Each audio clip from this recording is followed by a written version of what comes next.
This song was written by an Englishman by the name of Grant Bainham. And I swear, if there was a Grammy Award for the song with the best opening line, this one would win it hands down. The song is called First Kiss.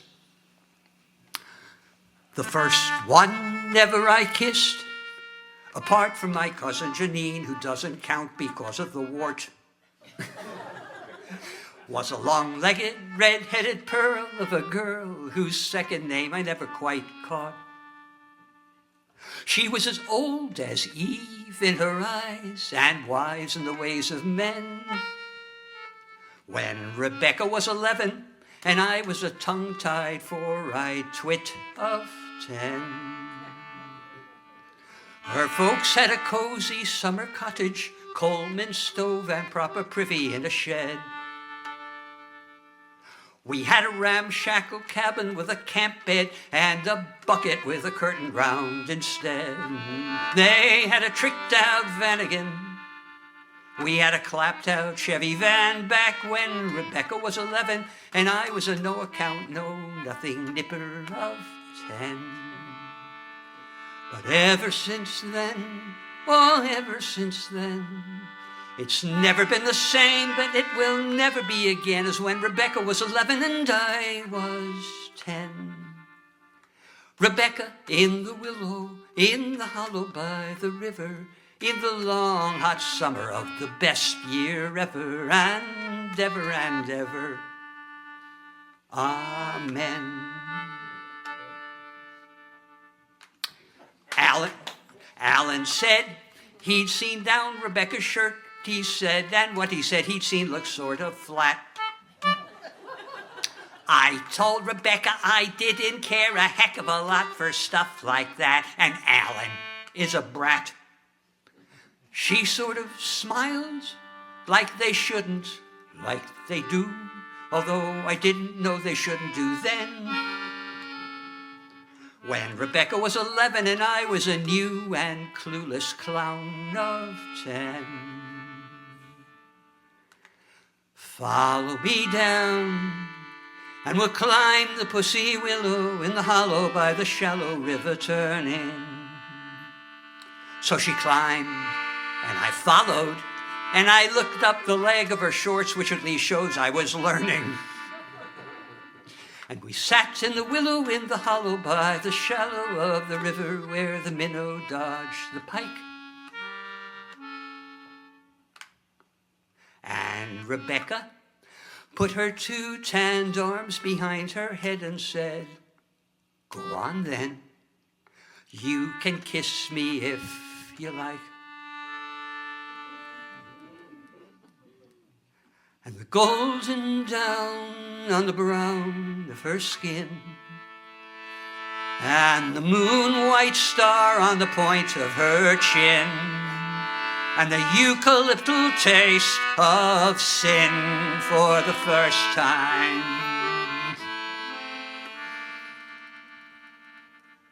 And ever since then, oh, ever since then, it's never been the same, and it will never be again as when Rebecca was 11 and I was 10.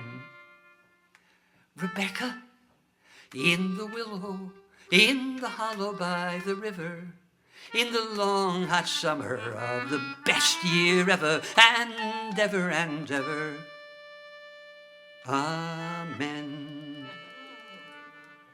And I never saw Rebecca again.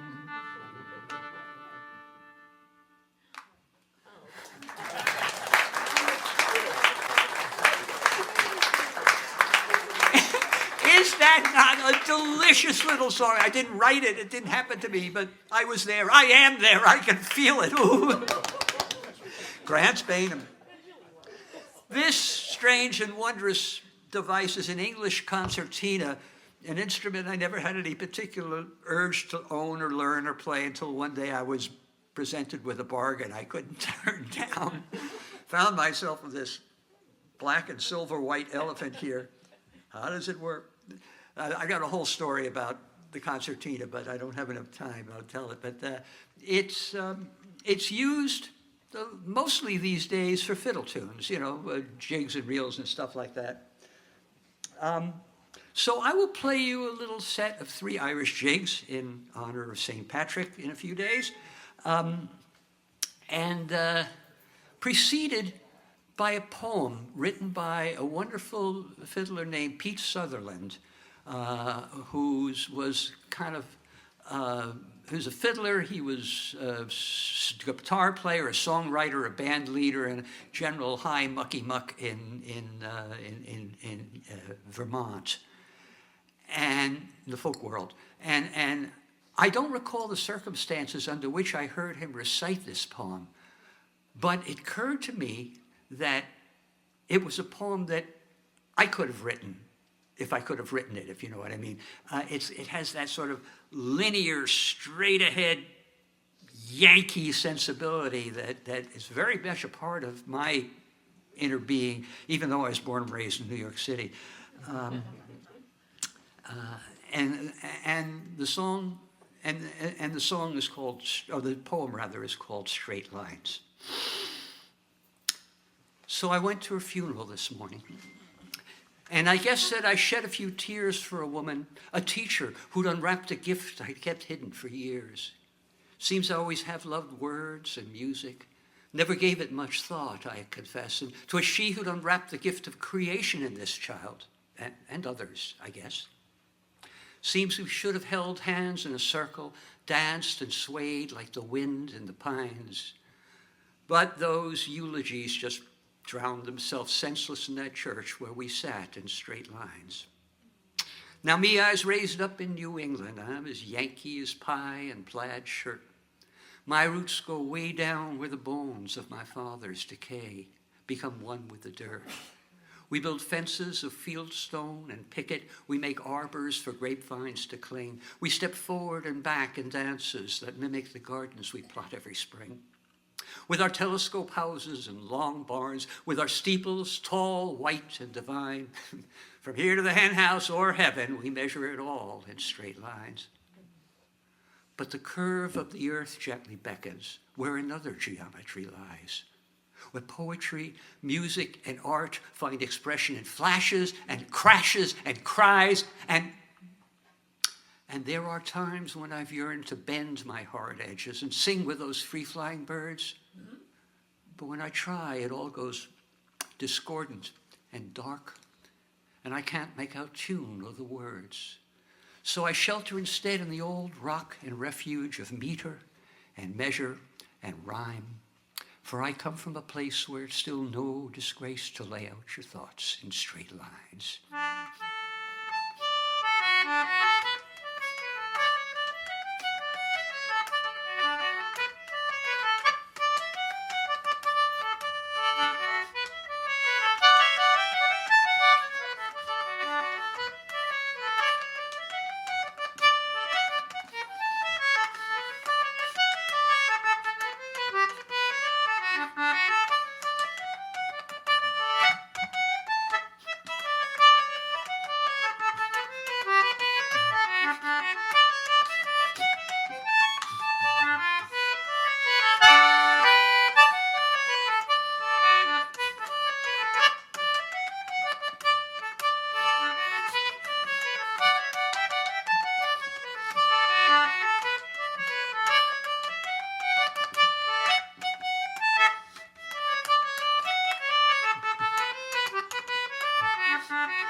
Thank you.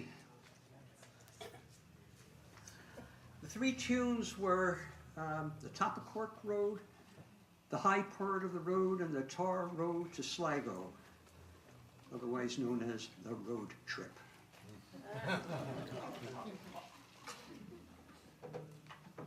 All right. Here's where I walk out onto a limb. I learned this next song primarily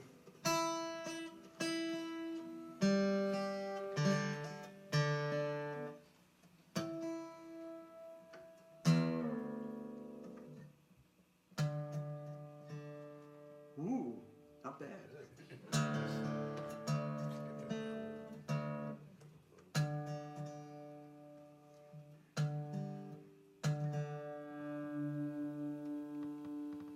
Primarily to serve as a vehicle for a snappy guitar arrangement that I wrote for it. And it was indeed a snappy guitar arrangement, and a bitch to play. So when I recorded it, I used all the tricks in the recording studio's handbook. Overdubs, take 1, take 2, take 6, take 19. Use the best one for that part, and then do the next one. Same thing for the next. So I got a pretty good recording.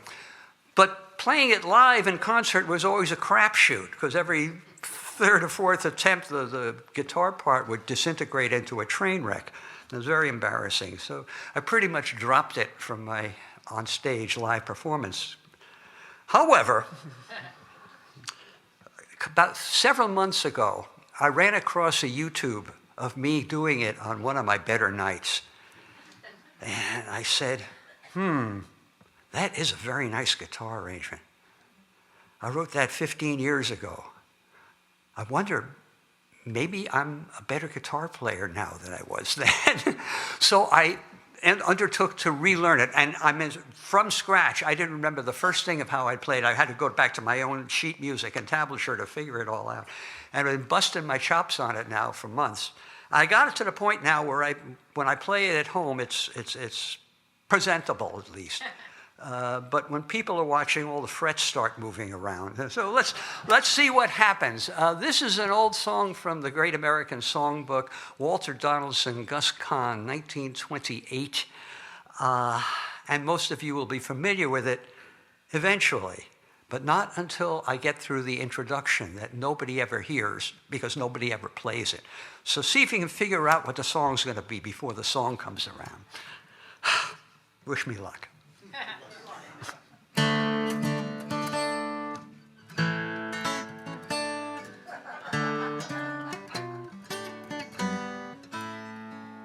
Every time I hear that march from Lohengrin, I'm always on the outside looking in. So maybe that is why I see the funny side when I see a fallen brother take a bride.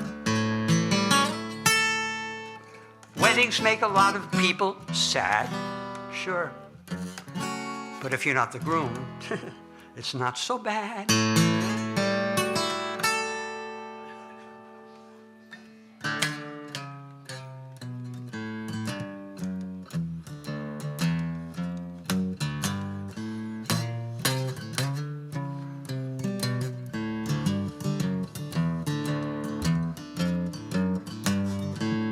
Another bride, another June, another sunny honeymoon, another season, another reason for making whoopee.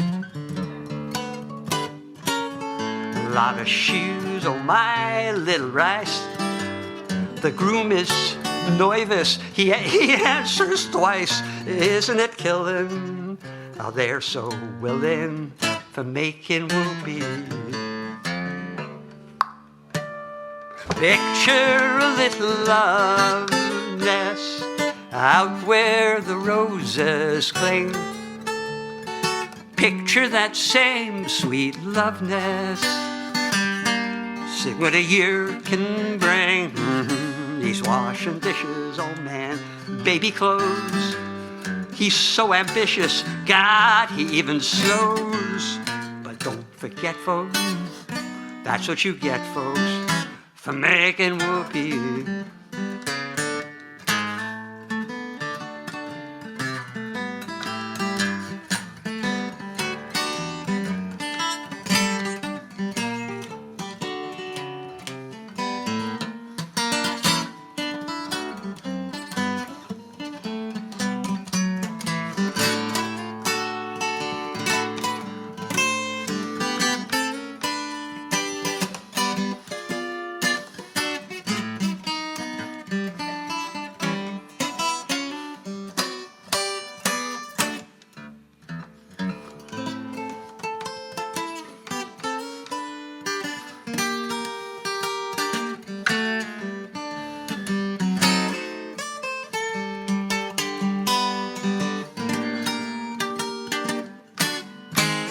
Another year and maybe less.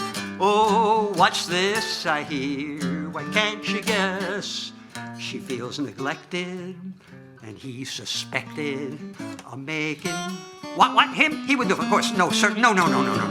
She sits alone most every night. He doesn't phone. He doesn't text. He says he's busy. She says, busy? Right. He doesn't make much money, no, about 30,000 per. Some judge that thinks she's funny awards 36 to her. Oh, judge, supposing I fail. Son, you can budge straight into jail, and you better keep her. I think it's cheaper than me. Sure is nice. You pay the price for me. Ow, ow, ow, ow, ow. But I'll tell you, brother, I think I'd rather be making whoopee.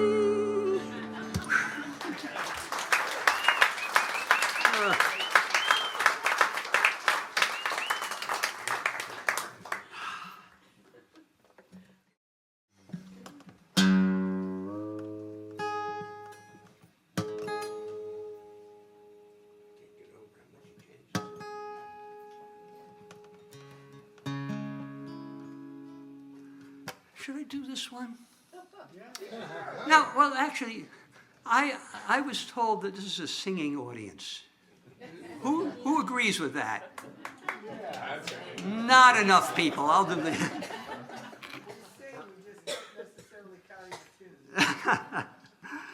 Maybe another one, the other next set.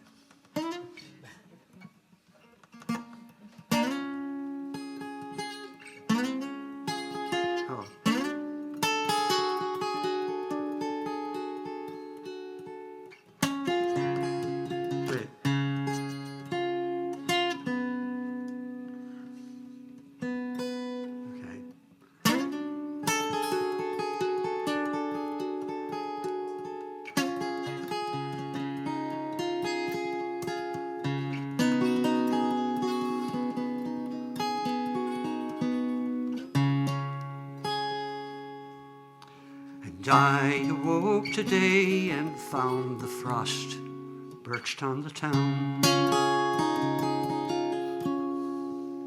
It hovered in frozen sky and gobbled summer down. And when the wind turns traitor cold, and shivering trees are standing in a naked road,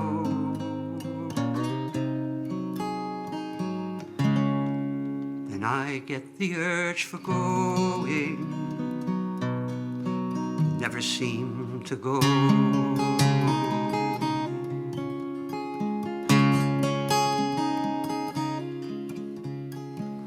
And I had a girl in summertime, she had summer-colored skin. Not another man in town my darling's heart could win. Then the leaves come tumbling down, and bully winds did push them face down in the snow.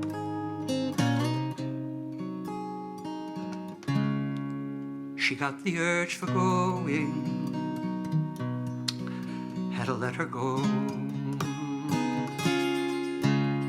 And she got the urge for going now, when meadow grass was turning brown, and summertime was falling down, and winter's closing in.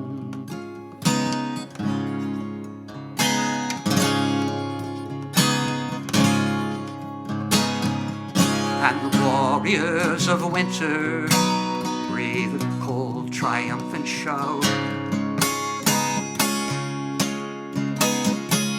All that stays is dying, all that lives is getting out. See the geese in chevron flight, flapping and racing down before the snow. They've got the urge for going,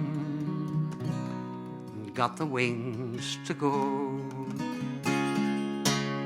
And they get the urge for going now, when meadow grass is turning brown, and summertime is falling down, and winter's closing in.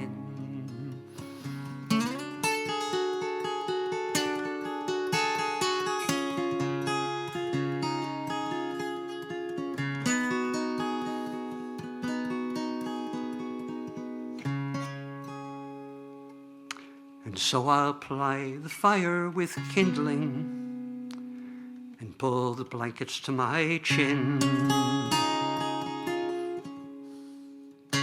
Lock the vagrant winter out and all my wanderings in. I'd like to call back summertime, sure, and have her stay, if only for a month or so. But she's got the urge for going, suppose she'll have to go. And she gets the urge for going now, when meadow grass is turning brown, and all her empire's falling down, and winter's closing in. And she gets the urge for going now, when meadow grass is turning brown, and summertime is falling down.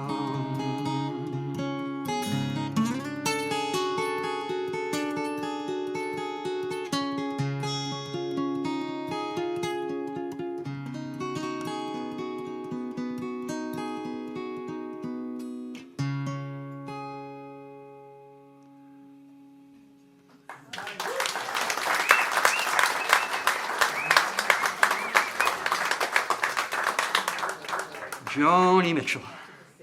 Joni Mitchell. I am nothing if not a child of the 60s. I grew up with all those Crosby, Stills, Mitchell, and Garfunkel records. And I knew every one. I knew all the songs in order. I could sing them all. I could play them all. Wait, there was one?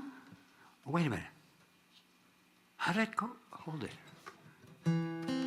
No, it was in G. How did it go? Yeah, I forget how it started. Yeah, got it. I think.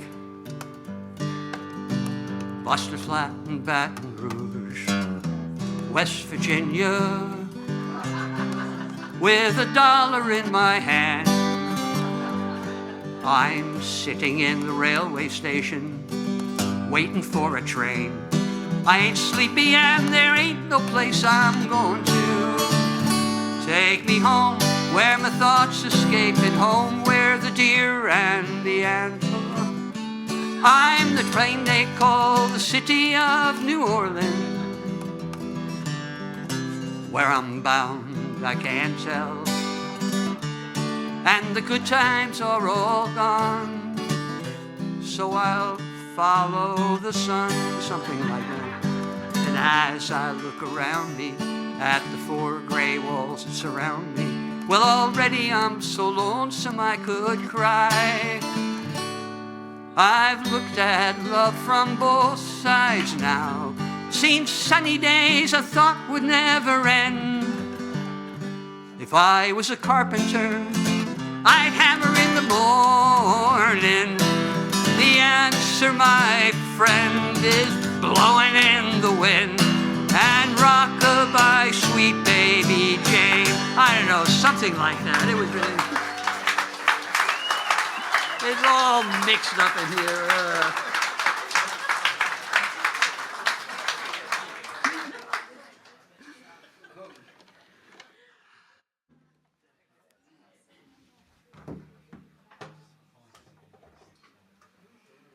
The trouble is, whenever I try to sing one of those real songs, I can get sent off to the next one in the parody.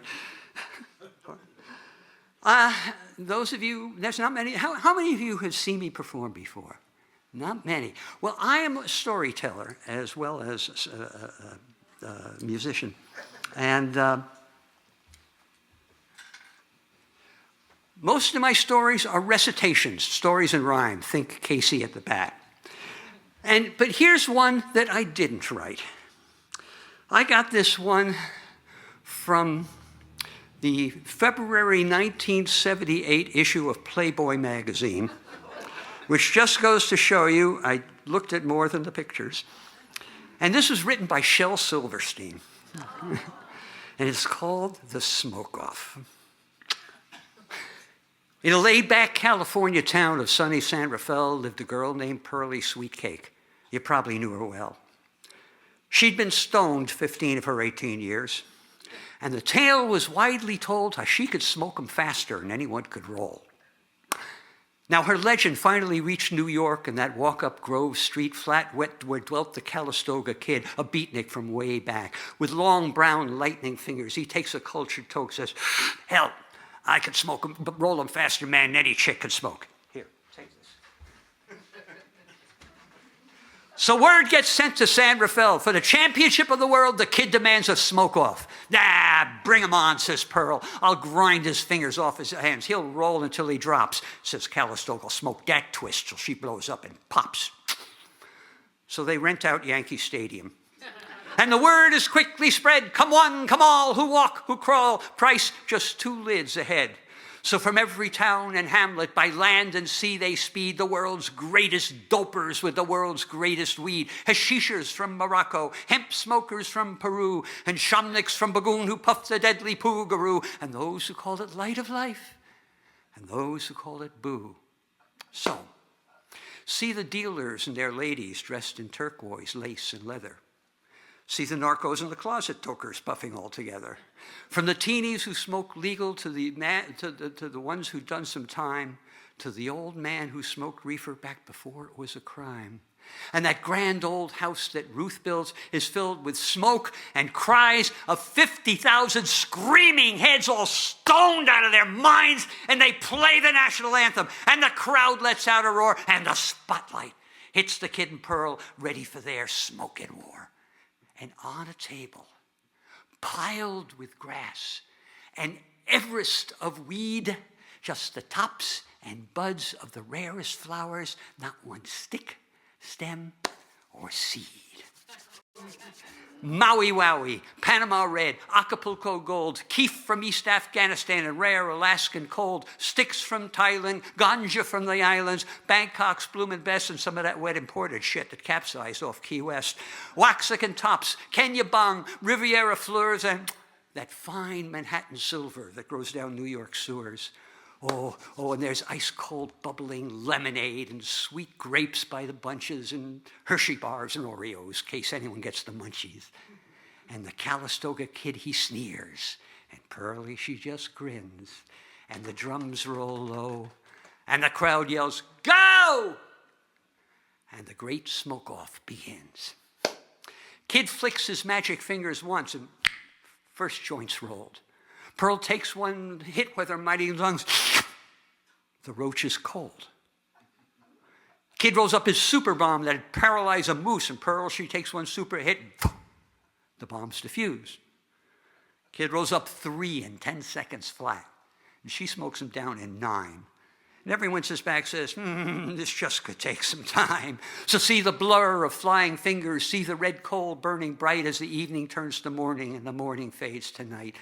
And the summer goes to autumn. And a whole damn year is gone, but the two still sit on that roach-filled stage, just a rolling and a smoking on. With trembling hands, she rolls her J's. With fingers blue and stiff, she coughs and stares with bloodshot gaze, and puffs through blistered lips. And as she reaches out her hand for one more stick of gold, the kitty gasps, God damn it, bitch, there's nothing left to roll.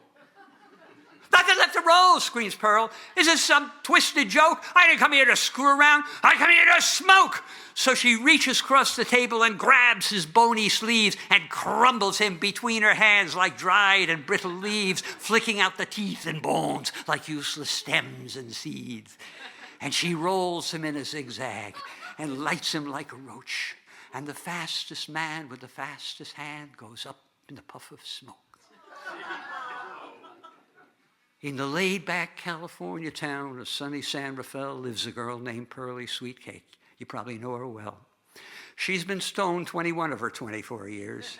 And the tale is widely told how she still can smoke 'em faster than anyone could roll. While back in New York City on a street that has no name, there's the bones of the Calistoga Kid in the Viper's Hall of Fame. And underneath the fingers on a little golden scroll it says, beware of being the roller when there's nothing left to roll.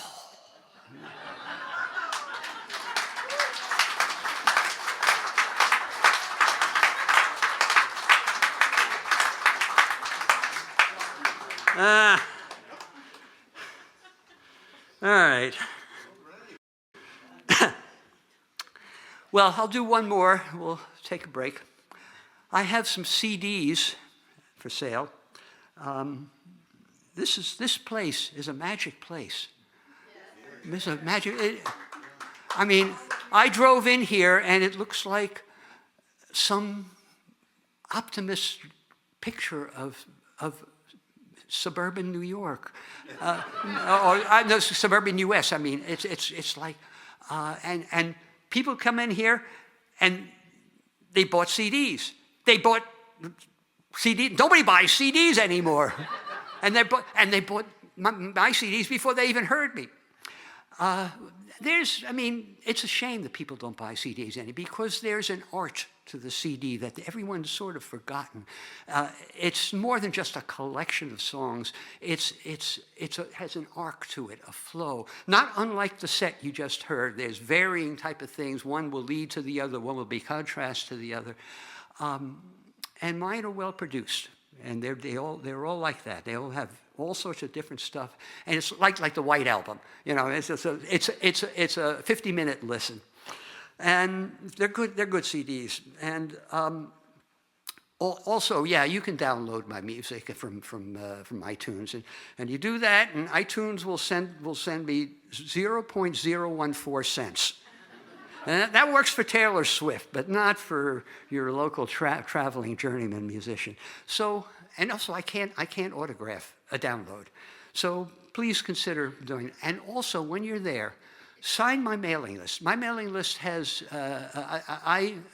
I'm asking for not only your email address, but your postal address, so I don't spam you. I code my mailing geographically, so I don't spam you about my gigs in New Jersey, New Mexico, New Guinea, and all that kind of stuff.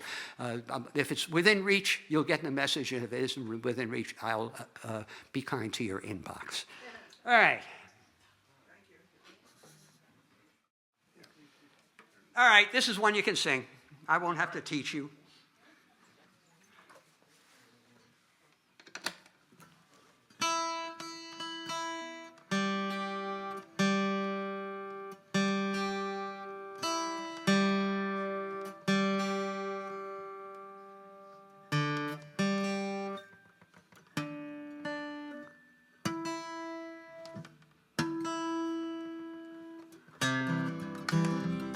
best damn train song ever written. Stevie Goodman, riding on the city of New Orleans. Illinois Central, Monday morning rail. There's 15 cars, 15 restless riders, 3 conductors, 25 sacks of mail. And they're off on the southbound Odyssey as the train pulls out of Kankakee, rolls along past houses, farms, and fields, passing towns that have no name, freight yards full of old black men, and the graveyards of the rusted automobiles. Singing, good morning, America, how are you? Oh, don't you know me? I'm your native son. I'm that train they call the city of New Orleans. I'll be gone 500 miles when the day is done, dealing card games with the old man in the club car. At a penny a point, ain't no one keeping score. Won't you pass the paper bag that holds the bottle, and feel the wheels rumbling neath the floor. And the sons of Pullman porters and the sons of engineers ride their father's magic carpets made of steam. Mothers with their babes asleep, rocking to the gentle beat, and the rhythm of the rails is all they dream. Singing, good morning, America, how are you? I can hear you. Ah, don't you know I'm your native son? I'm that train they call the city of New Orleans. I'll be gone 500 miles when the day is done.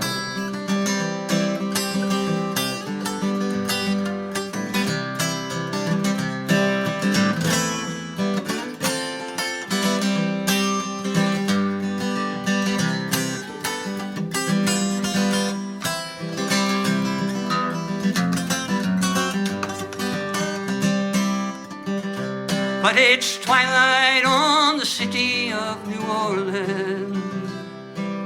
Talk about your pocket full of friends. Maybe there won't be another morning, and no tomorrow waiting round the bend. Singing, good night, America, I love you.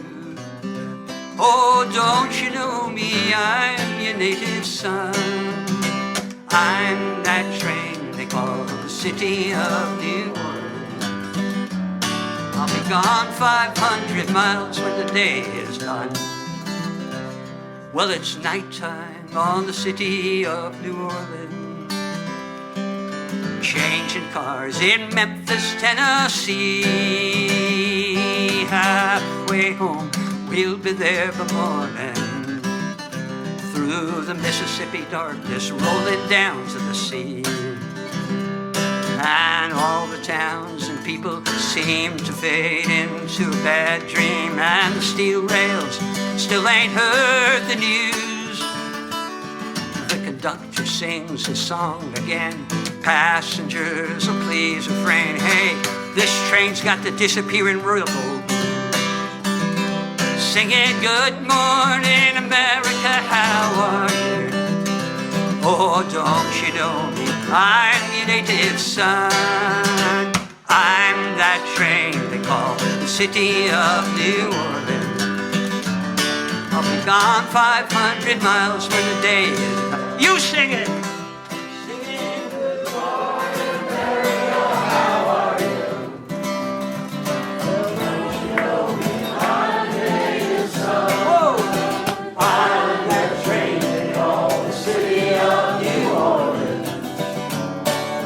Gone 500 miles when the day is done.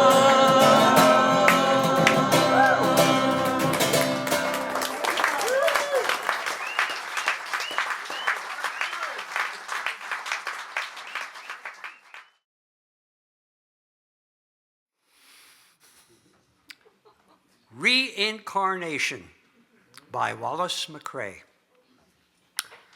What is reincarnation? A cowpoke asked his friend. His pal replied, well, it starts out when your life's settled in. They wash your face, combs your hair, trims your fingernails, lays you in a padded box away from life's travails. That box and you goes in a hole's been dug into the ground, and reincarnation starts in when you're planted beneath that mound. Because them clods melt down just like the box and you, what is inside, until you're just beginning on that transformation ride. For in a while, the grass will grow upon your rendered mound, until one day on your molded grave, a lonely flower is found, and say a horse should wander by and feed upon this flower that once was you, has now become your vegetative bower. That posy that the horse done ate up along with its other feed makes bone and fat and muscle essential to the steed, but some is left what it can't use, and so it passes through. Finally lays there on the ground, this thing that once was you, and say that I should wander by and see this on the ground. And I wonders and I ponders on this thing that I have found, I think, on reincarnation, life and death and such. Come away concluding, Slim, you ain't changed all that much.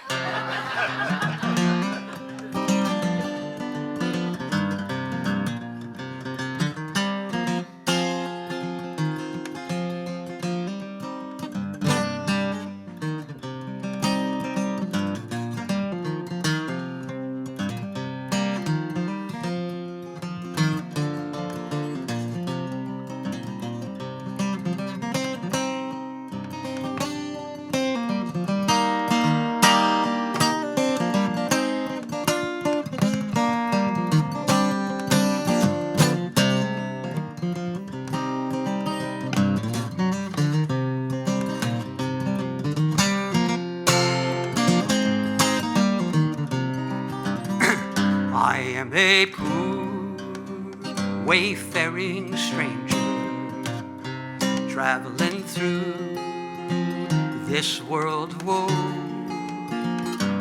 There's no sickness, no toil or danger in that bright world to which I go. I'm going there to see my Father. I'm going there, no more to roam. And I'm only going over Jordan. I'm only going over home.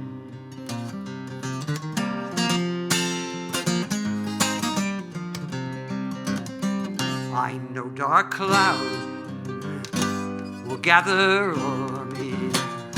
I know the way is long and steep,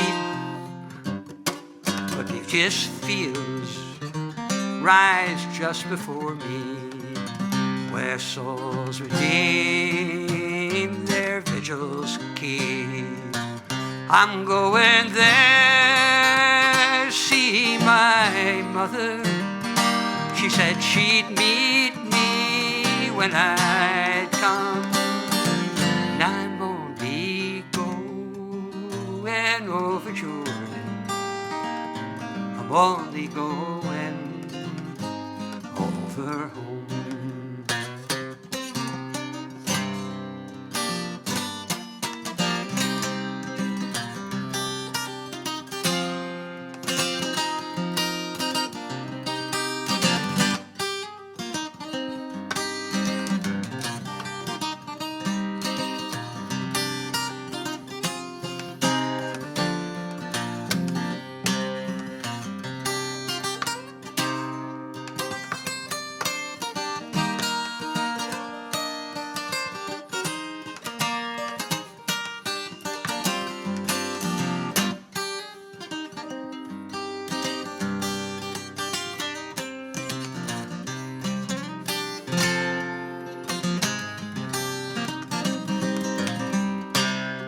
I want to wear that crown of glory when I get to that promised land. I want to sing salvation's story in concert with that blood-washed band. I'm going there, see my Savior, and sing his praises evermore. And I'm only going over Jordan. I'm only going over home.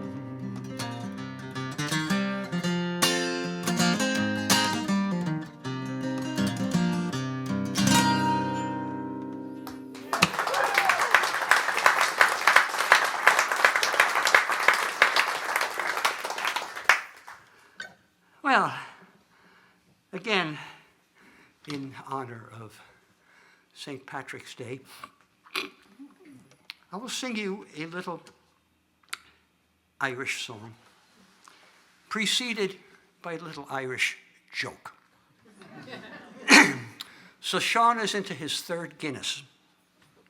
The door of the pub flies open. This little green fellow about yo-high bursts in, does a little step dance, does 2 handsprings up onto the bar, does 3 cartwheels along the bar, lands right in front of Sean, sticks his head in Sean's beer, goes and runs away.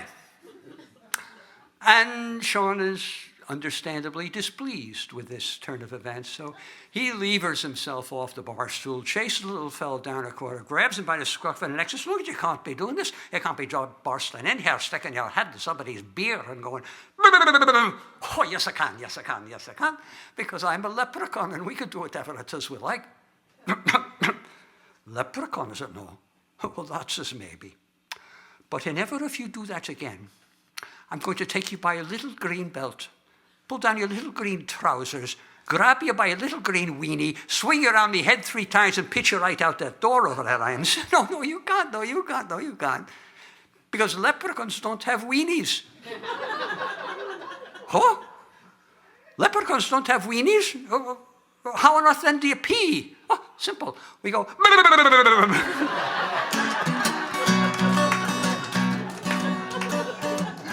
Well, here's a song with a chorus I dare you to sing.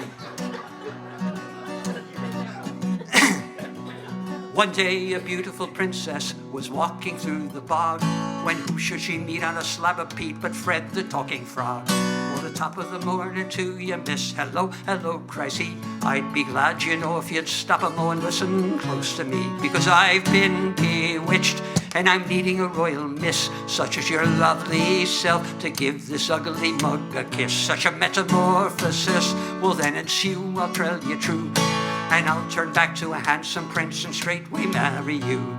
To me rightful Johnny go there, higgledy-piggledy, down and around to me high-low, harum and scarum, riding a white horse to Cranberry Town. To me toady, Truman Capote, driving to Sligo with Molly O'Shafer, to dance by the sea with a right cup of tea on a cleary Sunday morning. Everybody, all together. Yeah, right, says Prince, right, and that's all fine. But if it's a kiss you're after, I fear you'll have to stand in line. There's frogs outside me father's castle, frogs all in the royal hall. Frogs is climbing up the chimney, frogs is bouncing off the wall. Frogs is floating in the boat, up the stairs and on the shelf. If I kissed every one of yous, Jesus, I'd have no time left to myself. So laddie, let's make it swift, for lately grows the hour, and I'm due home for me evening shift, a pining away all in the tower. To me rightful Johnny go there, higgledy-piggledy, down and around to me high-low, harum and scarum, riding a white horse to Cranberry Town. To me toady, Truman Capote, Faith and Pagora, it's Maureen O'Hara, driving to Sligo with Molly O'Shafer, to dance by the sea with a right cup of tea on a bleary Sunday morning. Well, she's just about to kiss him when Mrs. Frog comes hopping by, saying, Fred, you're late for dinner. Coming, dear, was his reply. You mean it's not bewitched? The princess says. Just odd, says Mrs. Frog. And into kissing princesses he meets upon the bog. And though I love me Fred, I fear he chafes at family ties. I'd invite you in for dinner, me dear, but we only have 2 flies. Thank God you didn't kiss him. Today's your lucky day. When I kissed Fred, I was a princess too. That's how I got this way. To be rightful, Johnny go there. Picklety, down and around to me, high, low. Harem and scarum, riding a white horse to Cranberry Town. To me, Toady, Truman Capote, facing Bagore, it's Maureen O'Hara. Hark to the herald, it's Barry Fitzgerald, all in a Volkswagen. Riding with Molly O'Shea for the dance by the sea with a right cup of tea on a bleary Sunday morning. Pretty Toady, Truman Capote, facing Bagora, it's Maureen O'Hara. Hark to the herald, it's Barry Fitzgerald, all in a Volkswagen with Victor McLaughlin, driving to Sligo with Molly O'Shea for the dance by the sea with a right cup of tea on a bleary Sunday morning. For the dance by the sea at an LSD Timothy Leary Sunday morning.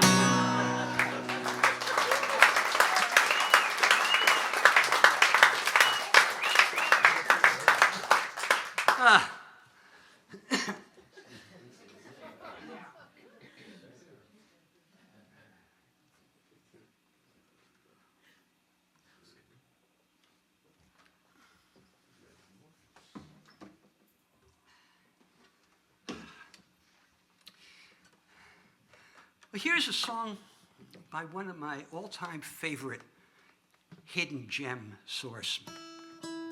A fellow by the name of Dave Gordon that I had seen playing in the early 80s.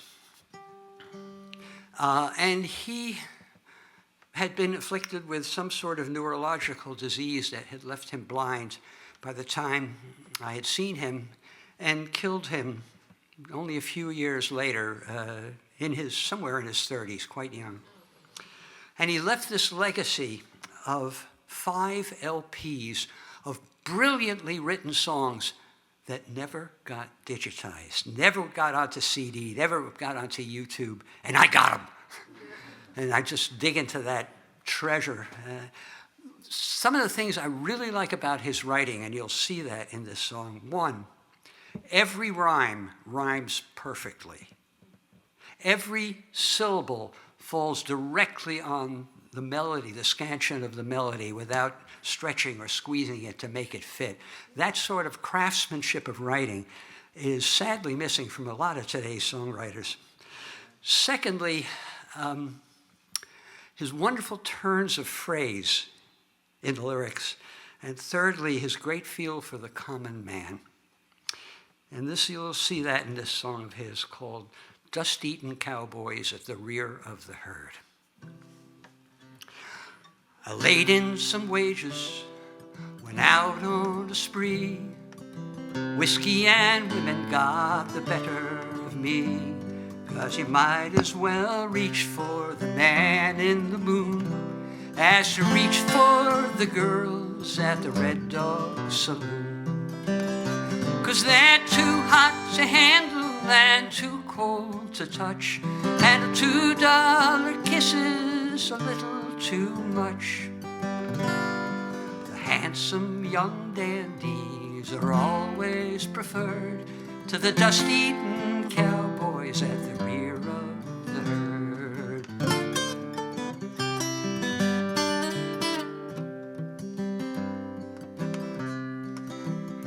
Well, there's lots of us hungry old rounders around who blow a week's pay for a weekend in town, for an armful of gingham and a glass full of foam.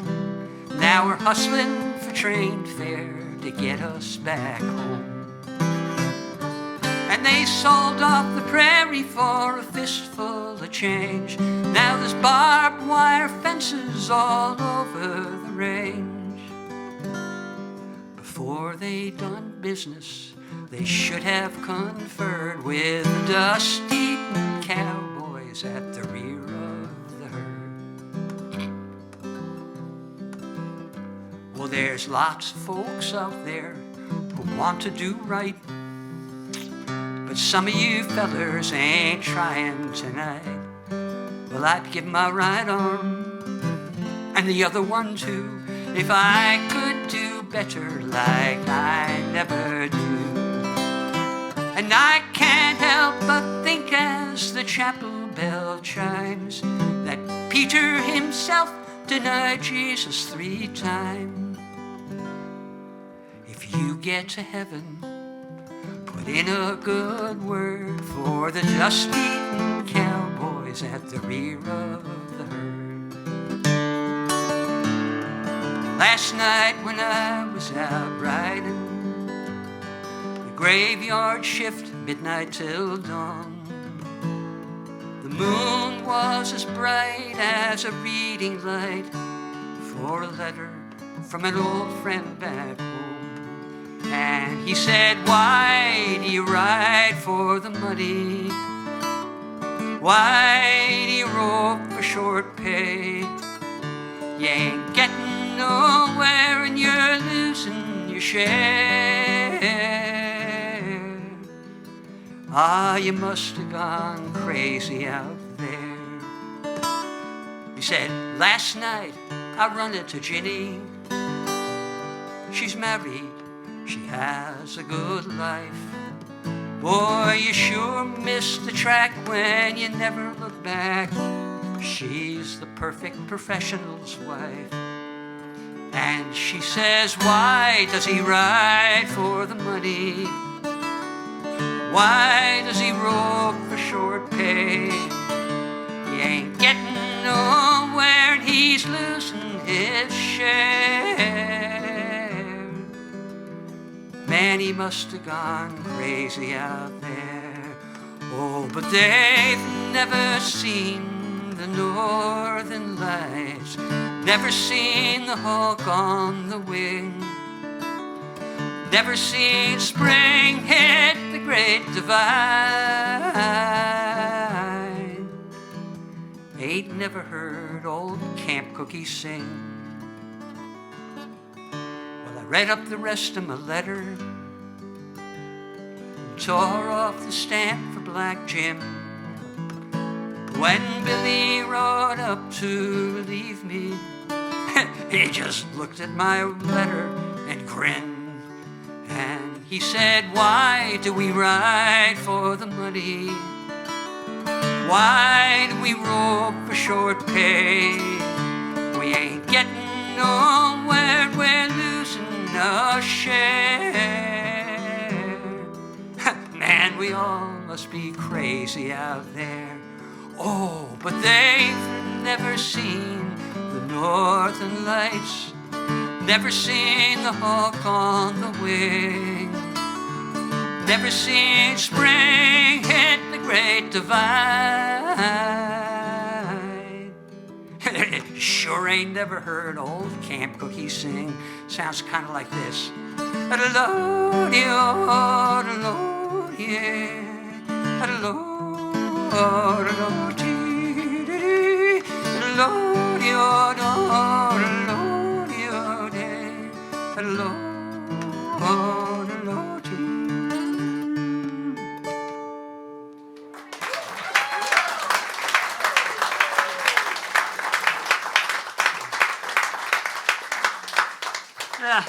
That second song is called The Night Rider's Lament. It's written by Michael Burton. And it's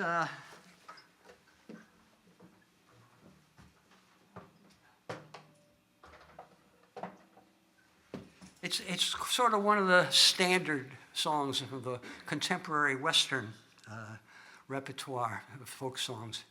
And in learning it, I discovered that I could yodel.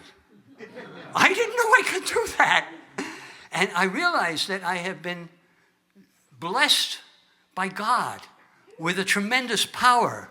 And I know I must use it only for good and never for evil, and always in moderation.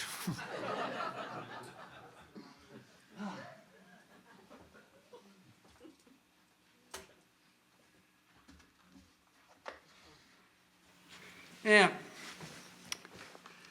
Now, here comes another good one here. Where's the... We were having a little trouble with the technology here before.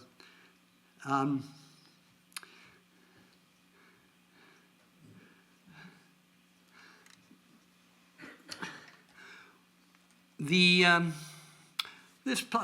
is another fiddle tune. This is an old German fiddle tune from an old German fiddler named Johann Sebastian Bach.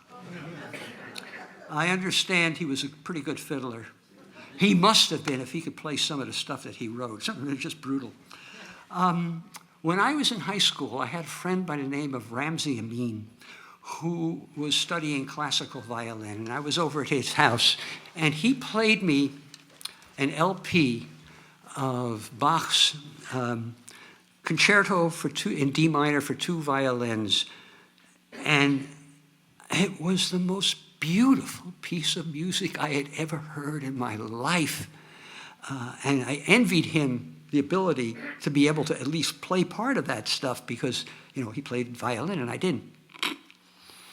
And it was only after many, actually several decades of playing the concertina when I sort of realized that the concertina would be a pretty good instrument to play violin music on. It has exactly the same range as the violin, from the bottom G string all the way about 3.5 octaves higher to this. And I got some hearing loss. I can barely hear that.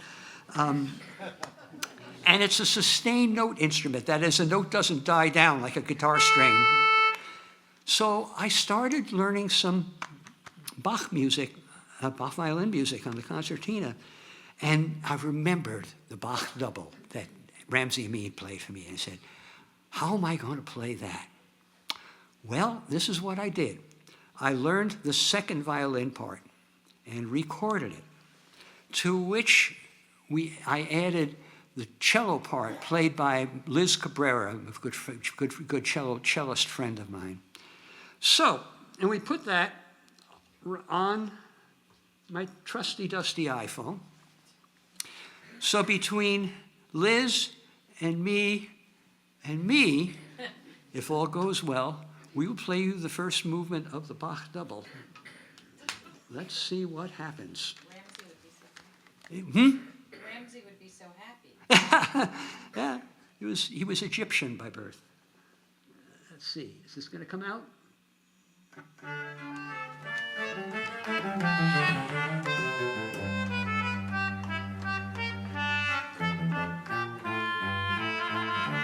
My turn.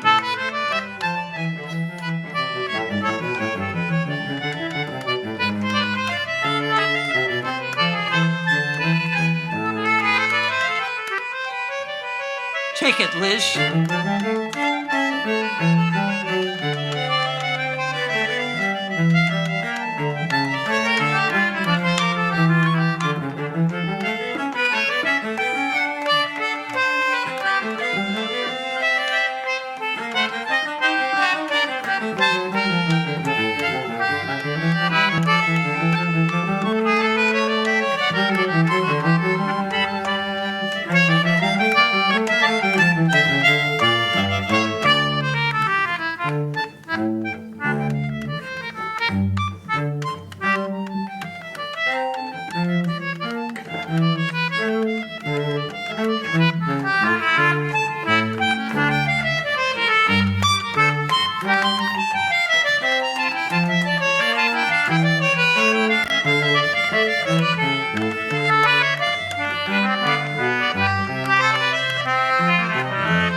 Wow.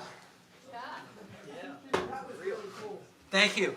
This is the first time I've played that live in probably 15 or 20 years. I recorded it on my very first CD, and then I sort of dropped it from the repertoire, but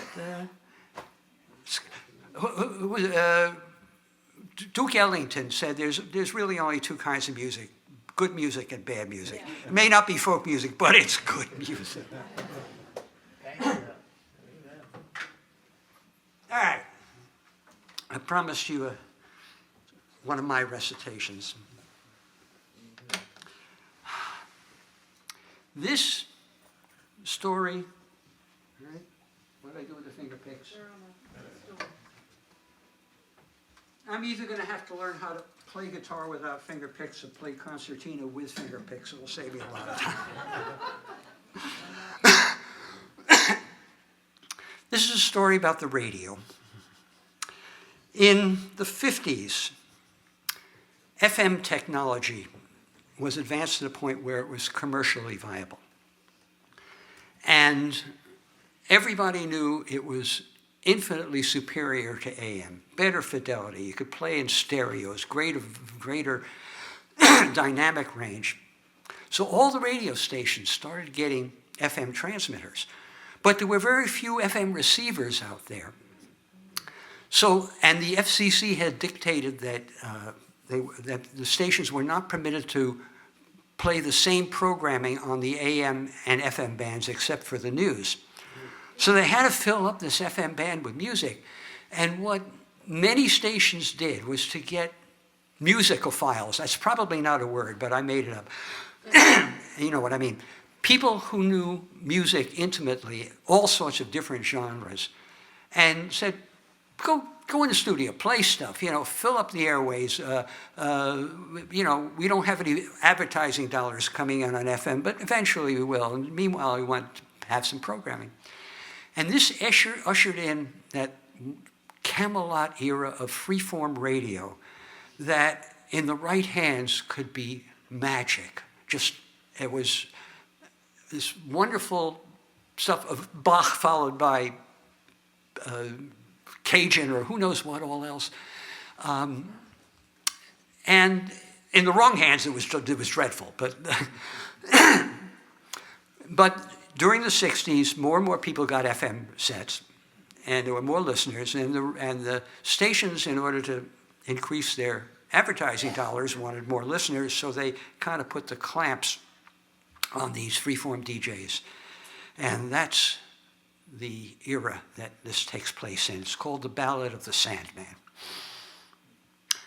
When the broadcast room's a living tomb of cracked acoustic tiles, and you're left alone with your microphone and your playlist and your dials, and the hands upon the studio clock pass midnight and creep towards 1, it's time to take the air once more, and the graveyard shift's begun.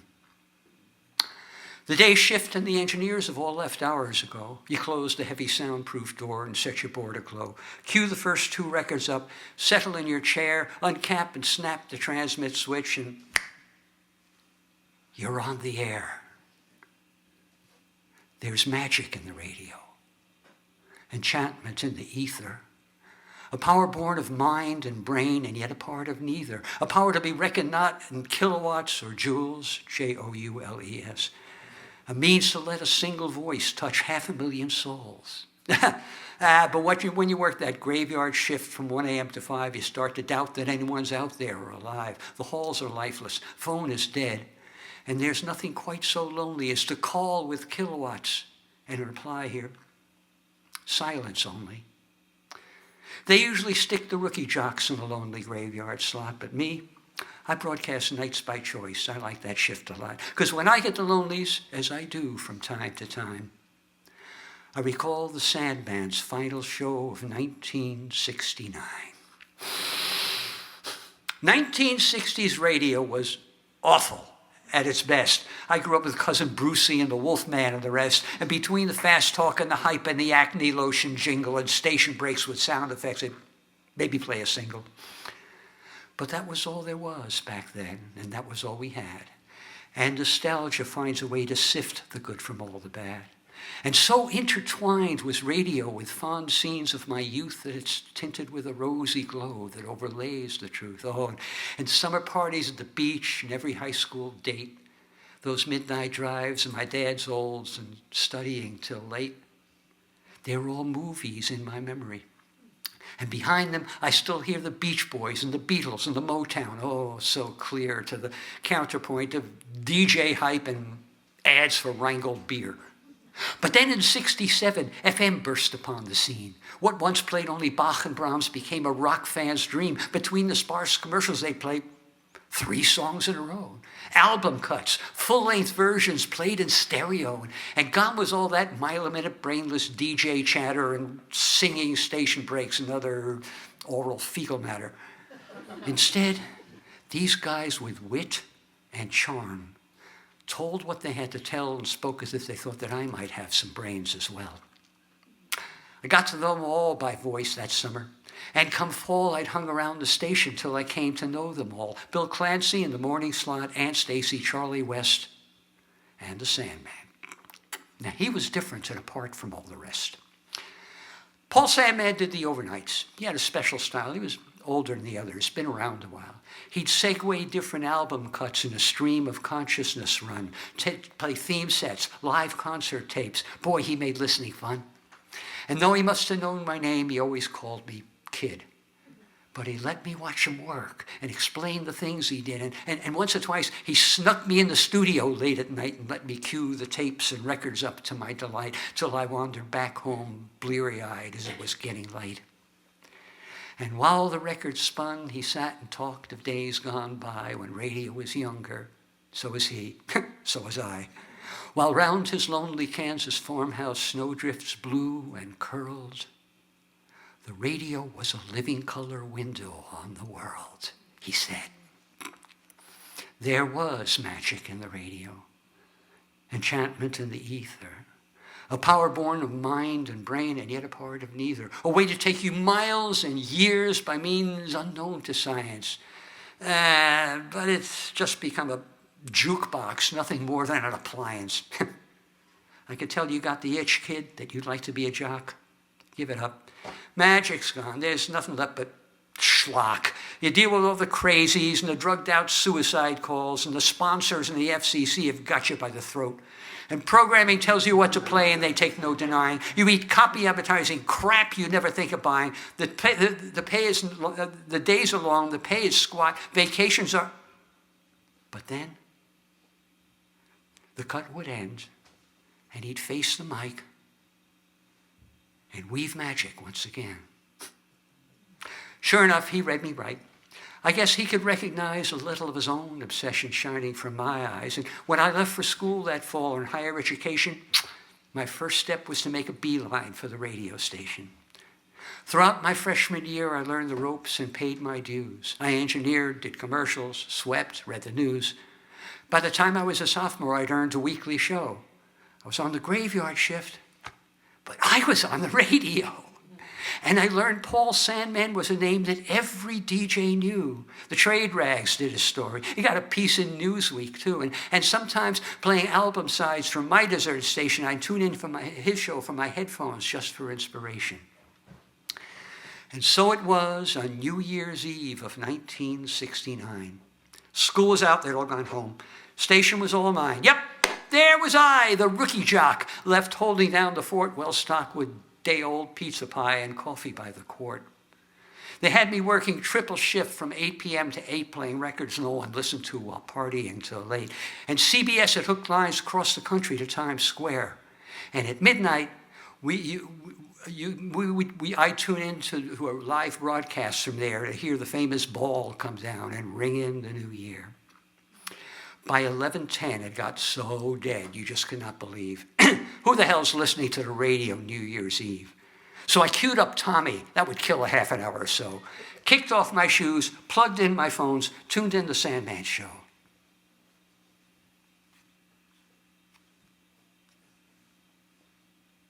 Something's different. Something's wrong. I knew right off the bat.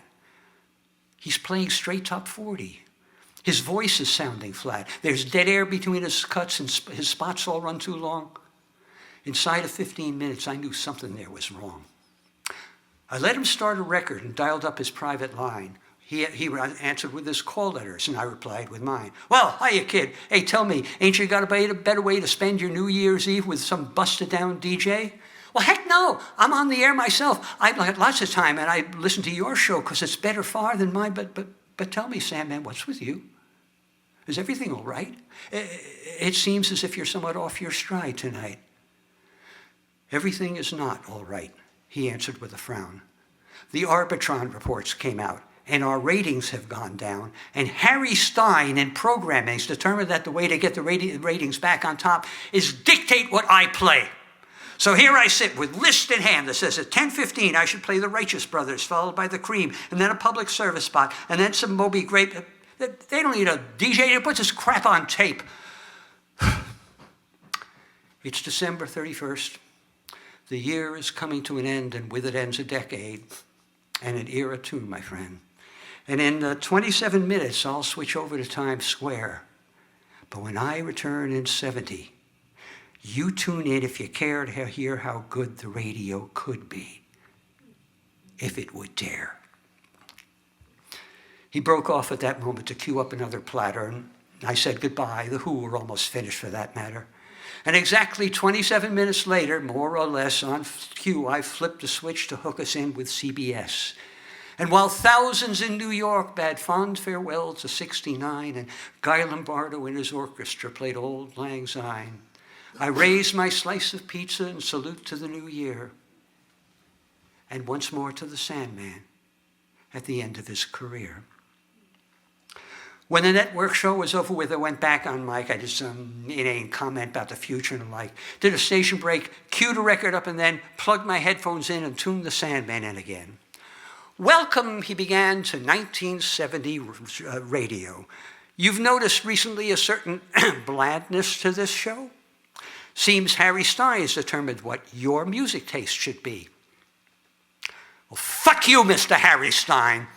And fuck the FCC. I've had my fill of radio. This here's my final hour, but the door's locked and bolted and I'm on internal power, and I suppose they'll find a way to get me out eventually. But until then, you'll see how good the radio could be. And then the music started, and the magic came on strong, and how the sequence brought to light a hidden meaning to each song. And where he got those tapes and records, I'll never know. Old favorites I'd forgotten, live recordings from some show. You can get anything you want at Alice's restaurant, and you can't always get what you want. Where have all the flowers gone? To do run, run, run, to do run. The Beatles singing German, Dixieland on 78s, Benny Goodman, Walter Carlos, Bessie Smith, the Roommates. This is more than playing records. This is genius. This is art. And this is something all should hear, and damn, I'll do my part. I open the equipment cart and stove beneath the board and rummage through the junk there till I find the proper cord, patch headphone out to preamp in, adjust the input power, and the Sandman show gets relayed out through our antenna tower. I reach out to the telephone, dial WBVA, and it's answered there by Sharon Smith, their overnight DJ. Hey, Sharon, Paul Sandman's just flipped Harry Stein the Bird, putting out the best damn radio you've ever heard. And there's a brotherhood amongst the radio voices of the night. They stand behind a fellow jock. They see he's in a fight. Sharon had to listen but a moment, then was gone to find a patch cord of her own to send the Sandman on. And then the phones that long I thought were dead began to light as the calls came in from miles around from listeners in the night. Whence comes this wondrous music, they would ask, and I would smile. And how come I pick it up on every station of the dial? And through the night, the signal spread from station onto station as the DJ sent the Sandman and his magic across the nation, till Sharon called me, laughing, shouting like she was on fire, saying, listen, someone's put the Sandman on the network wire. That's right, the lines to New York were still hooked nationwide. I flipped the switch to listen in and laughed until I cried. The Sandman must have reached some hero New York engineer, put him on the wire for the whole damn world to hear. There was magic in the air that night, enchantment in the ether, a power born of craft and pride, and so much more than either. And all across the country sat the overnight hardcore and shared the Sandman's magic till at 20 after 4, he stopped to say goodbye as they were breaking down the door. New Year's Day dawned cold and gray with just a touch of sleet, and many a jock by 9 o'clock found himself on the street. Me, I came off cheap. A reprimand was all I got. But New Year's night, a new voice broadcast from the Sandman slot. And since that night, the radio's become my occupation. I'm now a big shot DJ at a major FM station. But when the hours start to drag and the night's going slow, I cue up an album side, crank up my headphone stereo, and tune into the Sandman, now on satellite radio. And when the broadcast room's a living tomb of cracked acoustic tiles and you're left alone with your microphone and your playlist and your dials, though the airwaves seem a graveyard of lifeless whitened bone, there's always someone listening in, and you're really not alone.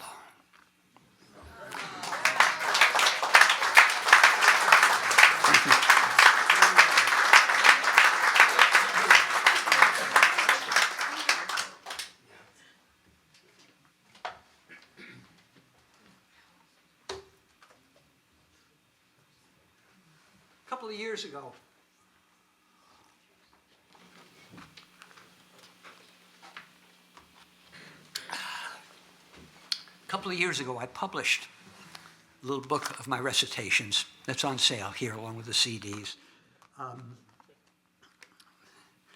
Let's see. And it was illustrated by a wonderful young illustrator that I managed to find named Jacob Below. I'm going to pass this around just to show you the illustration that he wrote drew for the Ballad of the Sandman.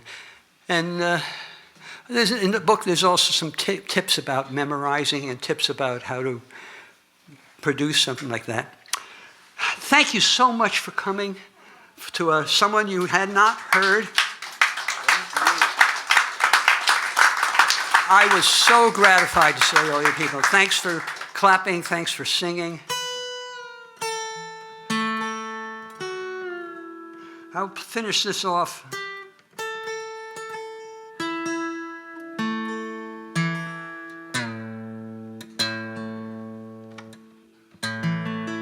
Whoa, not bad.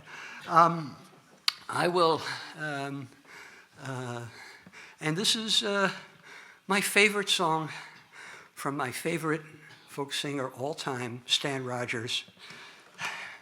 Sing it if you know it, learn it if you don't. Mary Ellen Carter.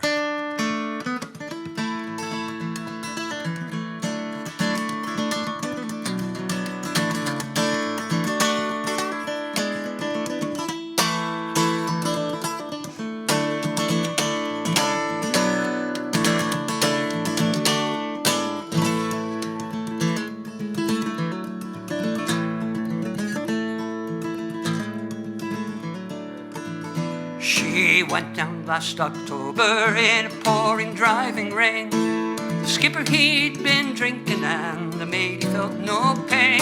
Too close to 3 Mile Rock, and it was dealt her mortal blow. And the Mary Ellen Carter settled low.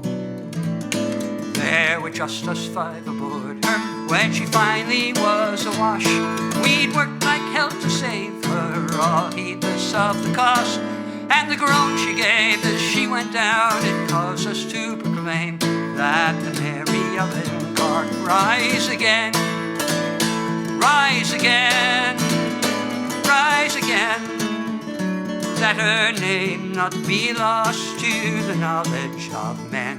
All those who loved her best and were with her till the end would make the Mary Ellen Carter rise again.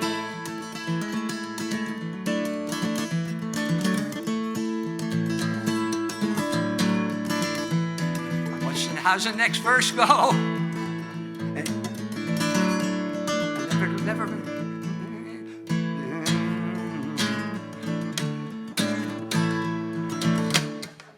Wait a minute, it'll come. This ain't an act. Wait a minute.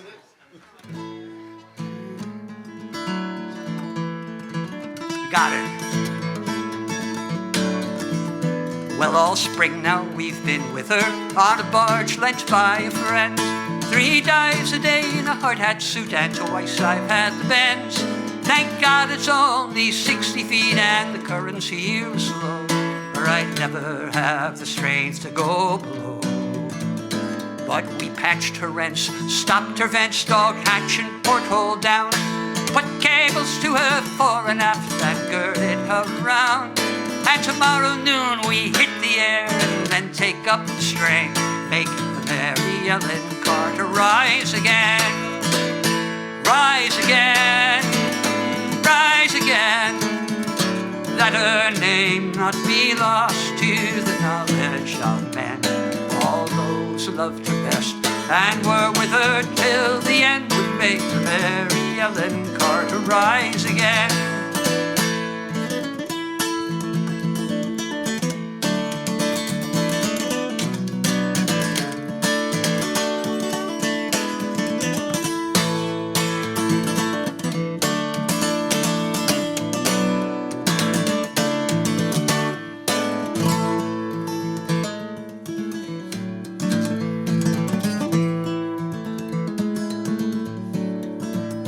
For we couldn't leave her there, you see, to crumble into scale.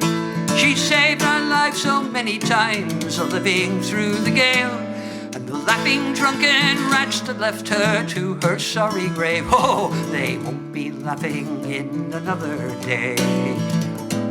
And you, to whom adversity has dealt the final blow, with smiling bastards lying to you everywhere you go, oh, turn to and put out all your strength of arm and heart and brain, like the Mary Ellen Carter, rise again, rise again, rise again. Though your heart it be broken, her life about to end.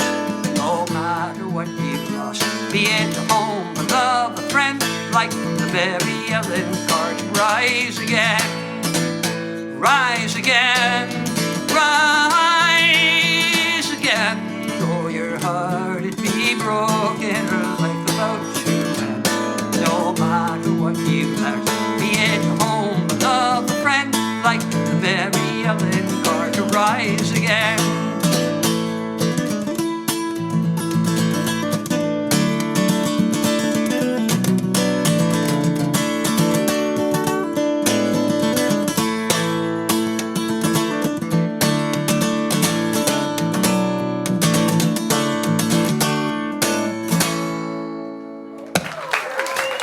Thank you so much.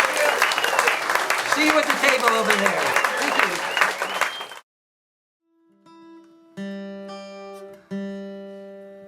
you. If All Come to Look for America was Paul Simon's song for the 60s, then An American Tune was his song for the 70s, and unfortunately for the 2020s.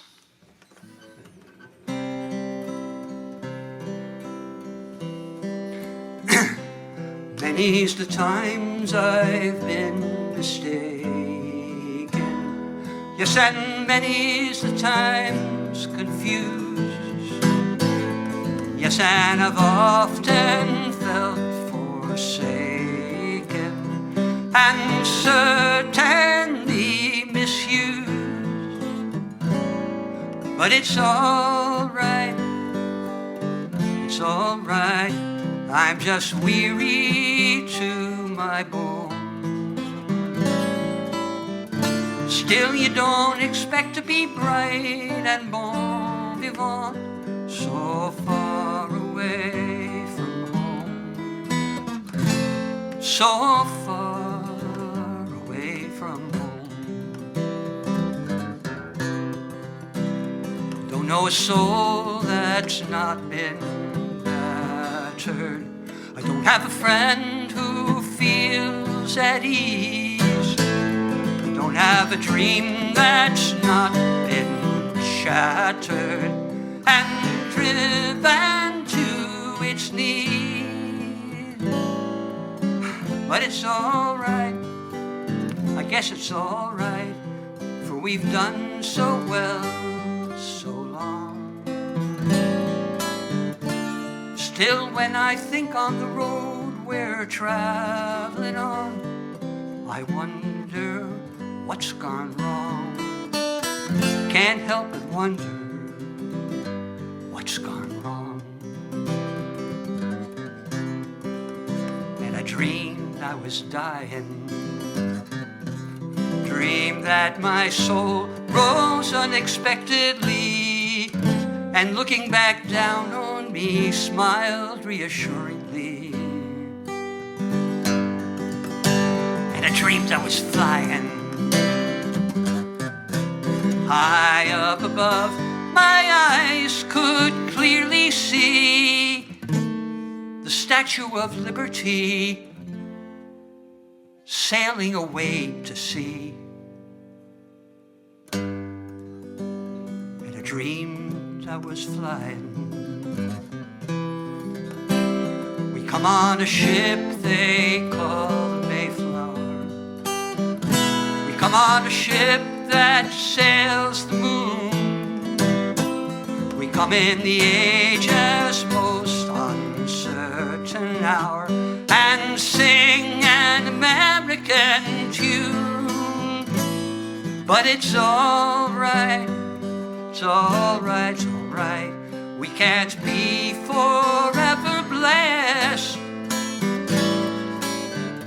Still, tomorrow's gonna be another working day, and I'm trying to get some rest. That's all I'm trying, to get some rest.